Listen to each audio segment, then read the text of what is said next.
ರಾಜ್ಯ ಕಾಂಗ್ರೆಸ್ಸಿನಲ್ಲಿರುವ ಈ ಅಂತರ್ಯುದ್ಧ ಬಣಬಡಿದಾಟ ಸದ್ಯಕ್ಕೆ ನಿಲ್ಲುವ ಯಾವ ಲಕ್ಷಣಗಳು ಕೂಡ ಕಾಣಿಸ್ತಾ ಇಲ್ಲ. ದಿನಕ್ಕೊಂದು ವಿದ್ಯಮಾನಗಳಾಗ್ತಾ ಇದೆ. ಸಿಎಂ ಕುರ್ಚಿ, ಕೆಪಿಸಿಸಿ ಅಧ್ಯಕ್ಷರ ಬದಲಾವಣೆಯ ಮಾತು ರಾಜ್ಯ ಕಾಂಗ್ರೆಸ್ನಲ್ಲಿ ಹೊಸ ಕಿಚ್ಚನ್ನ ಹೊತ್ತಿಸಿದೆ. ಹೈಕಮಾಂಡ್ ಸೂಚನೆಯ ಬಳಿಕವೂ ಕೂಡ ಸಚಿವರ ಬಹಿರಂಗ ಸ್ಟೇಟ್ಮೆಂಟು, ಬಹಿರಂಗವಾಗಿ ಮಾತನಾಡ್ತಾ ಇರುವ ಸಚಿವರಿಗೆ ಕೆಪಿಸಿಸಿಯಿಂದ ಬಿಸಿ. ಪಕ್ಷದ ಶಿಸ್ತು ಉಲ್ಲಂಘಿಸಿ ಮಾತನಾಡ್ತಾ ಇರುವಂತಹ ಸಚಿವರ ವರದಿಯನ್ನ ಕೇಳಿದೆಯಂತೆ ಕೆಪಿಸಿಸಿ. ಸಚಿವ ಸತೀಶ್ ಜಾರಕಿಹೊಳಿ, ಮಹದೇವಪ್ಪ, ಆರ್.ಬಿ. ತಿಮ್ಮಾಪುರ್ಗೆ ಪತ್ರ ರವಾನೆಯಾಗಿದೆಯಂತೆ. ಸಚಿವರ ವರದಿ ನೀಡುವಂತೆ ಕೆಪಿಸಿಸಿ ಅಧ್ಯಕ್ಷ ಡಿ.ಕೆ. ಶಿವಕುಮಾರ್ ಕೇಳಿದಾರಂತೆ.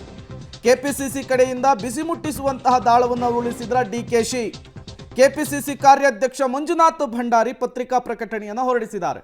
ಈ ಹಿಂದೆ ಜಮೀರ್ ಅಹಮದ್ ಖಾನ್ ಅವರು ಪದೇ ಪದೇ ಈ ರೀತಿಯ ಸ್ಟೇಟ್ಮೆಂಟ್ ಕೊಟ್ಟಾಗಲೂ ಕೂಡ ಕೆಪಿಸಿಸಿಯಿಂದ ಹಲವು ಬಾರಿ ಈ ರೀತಿಯ ನೋಟಿಸ್ ಹೋಗಿತ್ತು. ಅದಕ್ಕೇನೆ ಕ್ಯಾರಂದಿರಲಿಲ್ಲ. ಇನ್ನು ಘಟಾನುಘಟಿ ನಾಯಕರುಗಳು ಪರಮೇಶ್ವರು, ಸತೀಶ್ ಜಾರಕಿಹೊಳಿ, ಎಚ್.ಸಿ. ಮಹದೇವಪ್ಪ, ರಾಜಣ್ಣ ಇವರೆಲ್ಲ ಈ ಕೆಪಿಸಿಸಿಯ ಈ ಪತ್ರಕ್ಕೆ ಉತ್ತರಿಸ್ತಾರಾ, ಅದರ ಬಿಸಿ ಅವ್ರಿಗೆ ತಟ್ಟುತ್ತಾ ಅನ್ನೋದು ಈಗಿರುವಂತಹ ಪ್ರಶ್ನೆ. ಹಾಗಾದರೆ ಸಿಎಂ ಆಪ್ತ ಸಚಿವರಿಗೆ ಡಿ.ಕೆ. ಶಿವಕುಮಾರ್ ಯಾವ ರೀತಿ ಗುನ್ನ ಇಡ್ತಾ ಇದ್ದಾರೆ? ಜಿಲ್ಲಾ ಪ್ರವಾಸದ ಸಂದರ್ಭದಲ್ಲಿ ಜಿಲ್ಲಾ ಕಾಂಗ್ರೆಸ್ ಕಚೇರಿಗೆ ಭೇಟಿಯನ್ನು ಕೊಟ್ಟಿದ್ದಾರಾ? ಪಕ್ಷ ಸಂಘಟನೆಗೆ ಒತ್ತು ಕೊಡಲಾಗಿದೆಯೋ ಇಲ್ವೋ? ಪ್ರಣಾಳಿಕೆಯಲ್ಲಿ ಕೊಟ್ಟಿರುವಂತಹ ಯೋಜನೆ ಜಾರಿಗೆ ಸಹಕಾರ ಕೊಟ್ಟಿದ್ದಾರಾ ಇಲ್ವಾ? ಪಕ್ಷ ಮತ್ತು ಸರ್ಕಾರಕ್ಕೆ ಸಹಕಾರ ಕೊಡ್ತಿದ್ದಾರೋ ಇಲ್ವೋ?